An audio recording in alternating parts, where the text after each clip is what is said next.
Picture this. You wake up one morning, check your bank account, and the number looks the same. Same digits, same balance. But overnight, everything you can buy with that money has been cut in half. Your savings didn't disappear. Your savings became irrelevant. That is not a hypothetical. That is the single most predictable financial event of the next decade, and Ray Dalio, the man who built the largest hedge fund in human history, has been warning about it for years. Most people aren't listening, and the ones who aren't listening are going to pay a price that no generation of Americans has ever paid before. We are living through the most consequential monetary shift in 80 years. Since 1944, the US dollar has been the undisputed reserve currency of the world. Every barrel of oil, every trade deal, every sovereign debt contract priced in dollars. That single privilege allowed America to run deficits that would have destroyed any other nation. It allowed the Federal Reserve to print trillions without immediate consequences. It gave every American citizen an invisible subsidy just for holding their paycheck in US dollars. That privilege is now under direct, coordinated, and accelerating attack. And the force leading that attack is China. This is not a political opinion, this is a cycle. Ray Dalio spent decades studying the rise and fall of reserve currencies going back 500 years. The Dutch guilder, the British pound, the Spanish real, every single one followed the same arc. Dominance, overextension, debt accumulation, debasement, and then replacement. His conclusion, published in his landmark work on the changing world order, is clinical and devastating. The United States is currently in the late stages of that cycle, and China is executing a strategy that is methodically dismantling the dollar's global supremacy, one bilateral trade agreement, one gold purchase, and one yuan-denominated oil contract at a time. Let's talk about what has actually happened since 2022, because the pace of change has been staggering.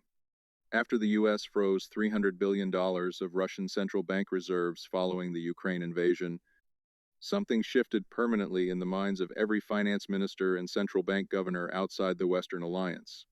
The message was unmistakable. The dollar is not a neutral reserve asset. It is a geopolitical weapon, and if Washington can freeze Russia's reserves today, they can freeze anyone's reserves tomorrow. That single decision accelerated de-dollarization by a decade. China moved immediately and decisively. The People's Bank of China expanded its gold reserves at a pace not seen since the 1970s. By early 2026, China's reported gold holdings had crossed a threshold that most Western analysts had considered impossible 5 years earlier, and most experts believe the true number is significantly higher than what Beijing officially discloses. Simultaneously, China deepened the petrodollar's most serious wound. The Shanghai Petroleum and Natural Gas Exchange began settling an increasing volume of global oil contracts in yuan. Saudi Arabia, once the cornerstone of the petrodollar agreement forged by Kissinger in 1974, started accepting yuan for a portion of its oil exports to China. That is not a footnote. That is a tectonic shift. The BRICS bloc, Brazil, Russia, India, China, South Africa, and a growing list of nations that joined the coalition now represents over 40% of global GDP when measured by purchasing power parity. These nations have been loudly and explicitly discussing a reserve currency alternative to the dollar. They have not achieved it yet. The internal tensions between member states are real, and the yuan itself faces structural limitations as a global reserve currency because China does not have fully open capital markets. But here is the critical insight that Ray Dalio has been hammering for years. You do not need a single replacement currency to break the dollar's dominance. You only need enough fragmentation. You only need enough nations to conduct enough trade outside the dollar system that the demand for US dollars structurally declines. That process is already underway. Now, here is where this becomes personal for every American watching this. The dollar's reserve status is not just an abstract geopolitical concept. It is the hidden tax break that has funded the American way of life for generations. Because the world needs dollars to buy oil and conduct international trade, there is a permanent global demand for U.S. Treasury bonds. That demand allows Washington to borrow at artificially low interest rates.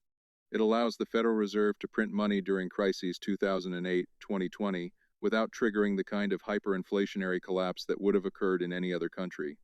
The moment that global demand for dollars begins a sustained structural decline, the United States faces a brutal arithmetic problem. It has over $36 trillion in national debt. It is running annual deficits that show no realistic path to reduction. And if foreign central banks stop absorbing that debt, American taxpayers either face dramatically higher interest rates, dramatically higher inflation, or both simultaneously. Ray Dalio calls this the big debt cycle endgame. He is not predicting an overnight collapse. He is predicting something slower and more insidious: a gradual erosion of purchasing power, a slow, grinding devaluation, a decade-long transfer of wealth from people who hold their savings in dollars and dollar-denominated assets to people who hold real assets, gold, commodities, productive land, globally diversified equity, and hard stores of value that no central bank can print into oblivion. The middle class is uniquely exposed to this scenario. The wealthy have always diversified across asset classes, geographies, and currencies. The middle class was told to put their money in a savings account, in bonds, in a 401 KEK, heavily weighted toward U.S. equities and U.S. dollar assets. They followed the rules. They did everything right, and those rules were written for a world where the dollar's dominance was permanent. That world is ending. So what do you actually do? This is where Dalio's frameworks move from diagnosis to prescription, and where most finance content completely fails the retail investor by staying vague. Let's get specific. The foundation of Dalio's approach is the all-weather portfolio, designed to perform across every economic environment: growth, recession, inflation, and deflation. But in the context of dollar debasement and de-dollarization, there are specific modifications that become critical. The first and most urgent adjustment is your exposure to gold. Dalio has been explicit. Gold is the alternative reserve asset. It is the asset that central banks, including China's, are accumulating precisely because it has no counterparty risk and no government can debase it. A conventional financial advisor will tell you to hold 5% in gold.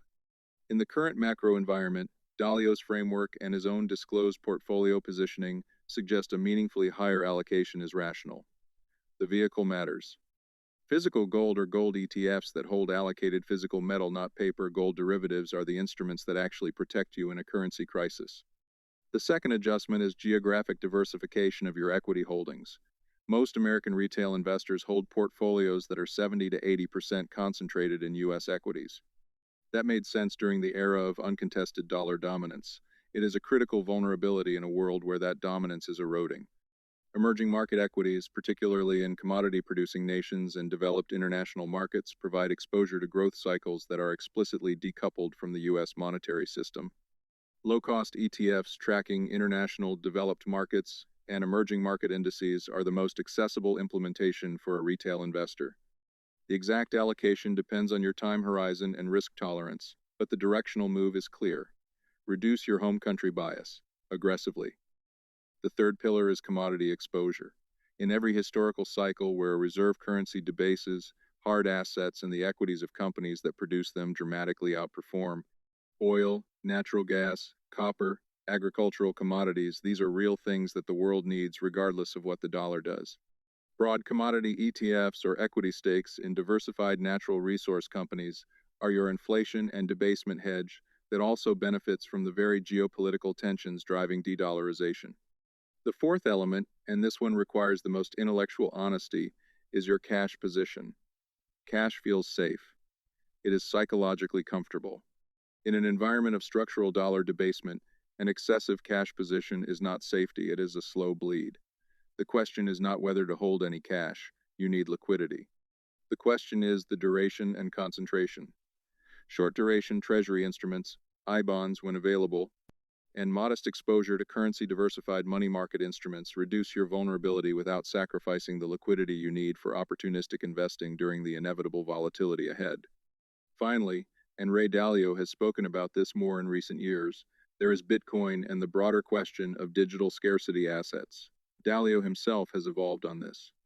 He was skeptical for years, then acknowledged it as a potential digital gold for a younger generation.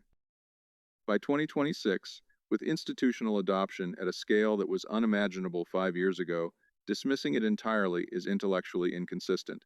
A small, risk-appropriate allocation, the kind of position where if it goes to zero you are not financially damaged, but if it goes to where its most serious proponents believe it will go, you have dramatically changed your financial trajectory, is a rational asymmetric bet. In a world where governments are systematically destroying the purchasing power of their currencies, here is the uncomfortable truth that Ray Dalio has never softened, and that this channel will never soften either. Most people will not do any of this. Not because they can't, because they won't believe it until it is too late.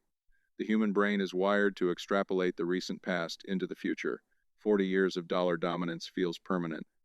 The idea that the most powerful financial system in human history could structurally weaken within your lifetime feels like a fringe theory. It is not a fringe theory. It is a 500-year-old pattern playing out in real time, documented with obsessive rigor by the most successful macro investor alive. The window to act rationally is always before the crisis, not during it. During the crisis, assets are dislocated, panic drives decisions, and the retail investor, as always, ends up selling the bottom and buying the top. The people who will preserve and grow their wealth through what is coming are the ones who study the cycle, understand the mechanism, position accordingly, and then have the psychological discipline to hold that position through the volatility that will inevitably precede the validation of their thesis. Ray Dalio built Bridgewater on one foundational principle: diversify intelligently across assets, geographies, and currencies in a way that no single event, no matter how catastrophic, can destroy you. That principle has never been more relevant than it is right now, in 2026, as the architecture of the global monetary system undergoes its most profound transformation since Bretton Woods. The question is not whether this shift is happening. The data is unambiguous. The question is whether you will position yourself on the right side of it before the rest of America wakes up to what China already knows. Subscribe to Dalio Blueprint.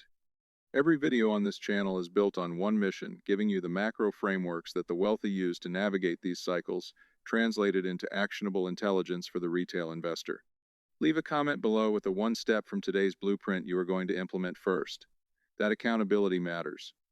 And the algorithm rewards it, which means more people get access to this information before it is too late. The cycle does not wait. It never has. One heaven penned,